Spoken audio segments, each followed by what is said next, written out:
जसं आपण काही माध्यमातून भारतीय तत्वज्ञानाचा विचार केला, बुद्ध तत्वज्ञानाचा विचार केला, तसाच विचार आपण इस्लामबद्दलही करायला हवा। मी जगामध्ये अनेक देशामध्ये फिरून आपल्याला सांगतो की ज्याला तुम्ही हिंदुस्तान म्हणता त्याच्यापेक्षा प्रचंड मोठ्या संख्येने ख्रिश्चन आणि मुस्लिम लोकसंख्या जगभर पसरलेली आहे।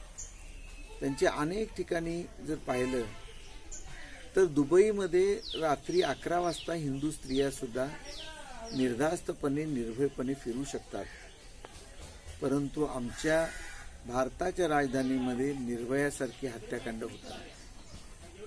हे सगळं पाहिलं तर मुळात ज्या वेळेला विविध धर्मांचा आपण अभ्यास करतो त्यावेळेला माझ्या लक्षात येतं की कोणताही धर्म वाईट नाही, मूळ त्या धर्माची जी बैठक आहे ती आपण कधीच समजून घेत नाही।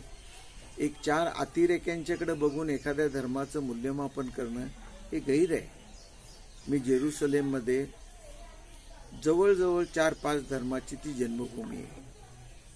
म्हणजे जसं येशू ख्रिस्तांचं जन्म ठिकाण तिथं आहे, त्यांना क्रुसिफाय केलेलं ठिकाण तिथंच आहे, जूनची वेलिंग वॉल तिथंच आहे, त्याला लागून 500 फुटावरती ज्या ठिकाणाहून मोहम्मद पैगंबर साहेबांनी निर्वाण घेतलं, शेवटचा श्वास घेतला, ती मस्जिद सुद्धा त्या ठिकाणी, बहाईंचंही ठिकाण त्या ठिकाणी। त्यामुळं गुण्यागोविंदांनी नांदायचं असेल तर प्रत्येक धर्मातली चांगली बाजू आपण समजून घ्यायला हवी। त्या प्रेषितांचा भाग नसतो, कारण कुठल्याही धर्मप्रेषितांनी तुम्हाला असं सांगितलं नाही की मी या धर्माची स्थापना करतो म्हणून। अनुयायांच्याकडून त्या धर्मांची पुढे स्थापना झालेली आहे, परंतु आपण हे विसरतो आणि आपण मग काही गोष्टी मांडतो। तर मोहम्मद पैगंबरांनी जो हा इस्लाम धर्म स्थापन केला त्याच्या तत्वज्ञानिक भागाकडे जाण्यापूर्वी आपण हिंदू आणि मुसलमानांचं भारतातलं जे रिलेशन आहे किंवा मुसलमानांचा भारतामध्ये कसा प्रवेश झाला हे आपण प्रथम पाहूया। ज्या वेळेला मनुवादाचा प्रभाव, वैदिक संस्कृतीचा प्रभाव भारतीयांना धार्मिक गुलामगिरी ठेवणारा ठरला, त्यावेळेला समुद्रोल्लंघनही पाप मानण्यात आलं आणि ह्या धर्मरूढीमुळं भारतातले संपूर्ण प्रजा, ज्याला तुम्ही आज हिंदू म्हणता, ती संपूर्ण प्रजा अशी लॉकअप मध्ये पडल्यासारखी झाली। पण त्याच वेळेला ग्रीक लोक, अरबस्थानातले लोक सगळे समुद्र मार्गाने निरनिराळे शोध घेत होते। अरबस्थानातले व्यापाराच्या निमित्ताने जी जहाज गलबत बाहेर पडली त्यामध्ये बगदादहून त्यावेळेला खलिफा तिथला मुख्य होता आणि त्या खलिफाच्या मार्गदर्शनाखाली हे सगळे मुसलमान व्यापारी बाहेर पडलेले आहेत। खलिफा हजरत उमर यांच्या कारकिर्दीत, म्हणजे हा काळ आहे 7व्या शतकातला, त्यामुळे 7व्या शतकामध्ये ज्या वेळेला हे सगळे आले आणि त्याच वेळेला इराकमध्ये विशिष्ट मुसलमान जमातीच्या लोकांना हद्दपार देशातून केलं, तेही समुद्र मार्गाने फिरत राहिले आणि या सगळ्या दोन्ही लोकांच्या रीतीने भारताच्या ज्या किनारपट्टी आहेत त्या किनारपट्टीवर ते थडकले। म्हणजे अहमदाबाद पासून ते कोचीनपर्यंत, सिलोनमध्ये असे सगळे हे समुद्र किनाऱ्याला लागले। प्रारंभी त्यांनी व्यापाराच्या निमित्ताने ते भारतभूमीला त्यांनी जवळ केलं। या भारतभूमीमध्ये ते एकदा व्यापाराच्या निमित्ताने उतरल्यानंतर काहींची तिथल्या स्थानिक स्त्रियांच्याशी लग्न झाली, त्यांचे संसार इथंच सुरू झाले आणि मग भारतामध्ये ते स्थायी स्वरूपामध्ये 7व्या शतकापासून राहायला लागले। म्हणजे आत्तापासून जवळजवळ तुमचा 1500 वर्षापूर्वीपासून इस्लामचा प्रवेश भारतामध्ये झालेला आहे। आता जर आपण हे पाहिलं की खलिफाचे जे प्रतिनिधी होते त्या प्रतिनिधीमध्ये बगदादहून खलिफा राजधानी तिथून सूत्र हलवायचा, पण त्याचा जो मोहम्मद बिन कासिम नावाचा जो हा होता प्रतिनिधी होता, त्यांनी काही भारताचा भाग जिंकला होता। आणि मग पुढं असं होतं की आपण ज्यावेळी दिल्लीचा विचार करतो, आज दिल्लीची भारताची कॅपिटल आहे, फार पूर्वीपासून दिल्लीला महत्त्व लाभलेलं आहे. म्हणजे दिल्लीमध्ये 1000 ते 1026 या कालामध्ये तुर्की मुसलमानांनी उत्तरेकडून प्रवेश केलेला होता आणि त्यावेळेला गझनीचा महम्मद घोरी आणि कुतुबुद्दीन ऐबक हे लोक राज्य करत होते दिल्लीवर. यावेळेला कुतुबुद्दीन ऐबक हा मुळातला आपल्या अगोदरच्या महम्मद घोरीचा गुलाम होता, पण त्यांनी स्वकर्तृत्वाने त्यांनी इतकी मजल मारली की तो दिल्लीचा सुलतान झाला. आता हा दिल्लीचा पहिला सुलतान कुतुबुद्दीन ऐबक आहे. त्याच्यानंतर अल्नमश नावाचा जो दुसरा सुलतान आला, त्यांनी काय केलं की त्यांनी आपली जी मुलगी होती ती रझिया सुलतान, या रझिया सुलतानला त्यांनी अनेक धार्मिक कर्मकांडाचा विरोध असून सुद्धा त्यांनी आपल्या मुलीला दिल्लीचं सुलतान केलं. ही सुद्धा फार कर्तबगार होती. म्हणजे दिल्लीच्या तख्तावर पहिली मुसलमान स्त्री जर राज्यावर बसली असेल तर ती रझिया बेगम. ती मोठ्या कर्तृत्वान असल्याशिवाय तिची निवडी झालेली नव्हती. यानंतरचा जो काळ आहे तो भारताच्या संदर्भामधला तो अल्लाउद्दीन खिलजीचा. हा अल्लाउद्दीन खिलजी क्रूर होता आणि तसंच त्यांनी मुल्ला मौलवींचं जे धार्मिक हे कर्मकांडाचा भाग होता तो त्यांनी त्यांचं प्रस्थ मोडलेलं होतं. याच्यामध्ये असा प्रकार होतो की हिंदू धर्मामध्ये वर्णवर्चस्व किंवा चातुर्वर्ण्याच्या बैठकीमुळं ब्राह्मण क्षत्रिय वैश्य शूद्रमधली क्षूद्र ही जमात होती. सारा दलित वर्ग जो भारतामधला होता तो असा पिचलेला होता. एक धार्मिक कर्मकांडाखाली ह्या पुरोहितांच्या आणि सनातन्यांच्या अनन्वित अत्याचारामुळे छळले गेले होते.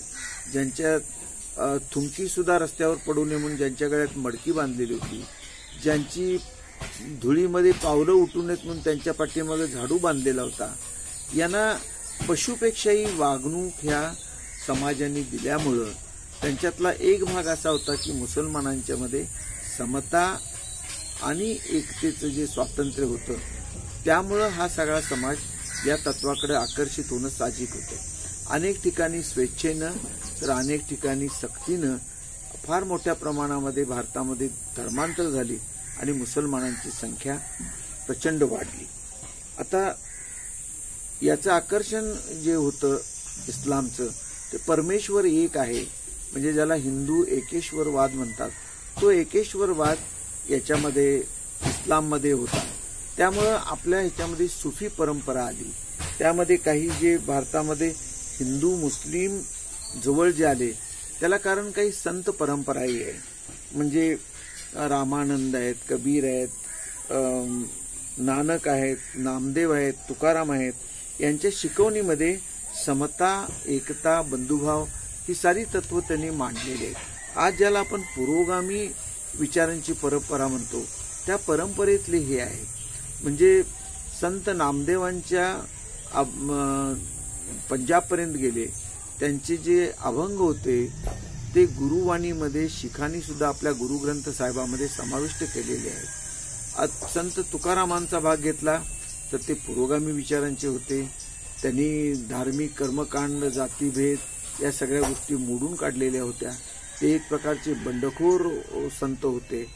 आणि त्याचप्रमाणे संत कबीरांचा जो काळ आहे तो फार पूर्वीचा काळ आहे. ते बनारसमध्ये एका मुसलमान विणकऱ्याच्या घरी जन्माला आले होते, पण रामानंदांचा पुरोगामी विचारांचा प्रभाव त्यांच्यावर होता.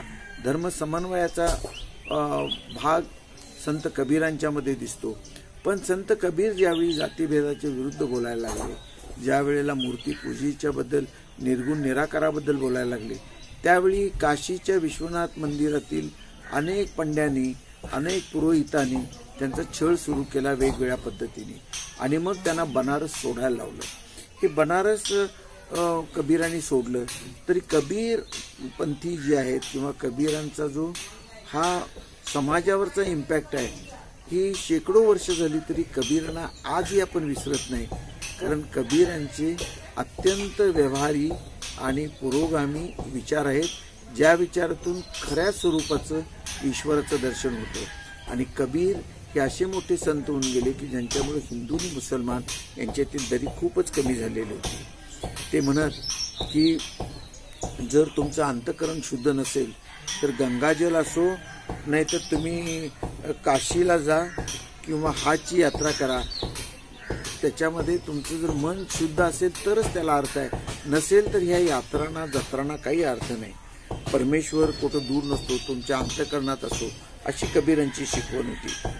कबीरांनी जातीत्याला विरोध केलेला आहे आणि त्यांना इतका विरोध ह्या पुजाऱ्यांनी बनारसमध्ये वाढवला की त्यांना बनारस सोडायची पाळी आली. पुढं असं होतं की बनारसच्या ब्राह्मण पुरोहितांच्या विरोधही आणि त्यांनी छळ सुरू केल्यामुळं त्यांनी बनारस सोडलं आणि शेवटी ते बस्ती गोरखपूर रोडवर यामधला माधर नावचं जे एक गाव आहे तिथं कबीरांचं निधन झालं. कबीरांच्याबद्दल असं सांगतात की ज्या वेळेला त्यांचा देह संस्कारित करायचा होता, अंत्यसंस्कार, त्यावेळी हिंदू आणि मुसलमान दोन्ही भक्त तिथं गेले. त्यांनी त्या शवावरची चादर काढली, बघतात तर सुगंधी फुलं तिथं होती. निम्मी फुलं हिंदू घेऊन गेले, निम्मी फुलं मुसलमान घेऊन गेले, अशी एक त्याबद्दलची कहावत आहे. यानंतर असं होतं की कबीरानंतरची जी परंपरा आहे महाराष्ट्रामधली, संत तुकाराम, नामदेव, गाडगे बाबा, ह्यामध्ये तिथून ते छत्रपती शिवाजी महाराजांच्यापर्यंत यांनी कधी मुसलमानांचा द्वेष केलेला नाही.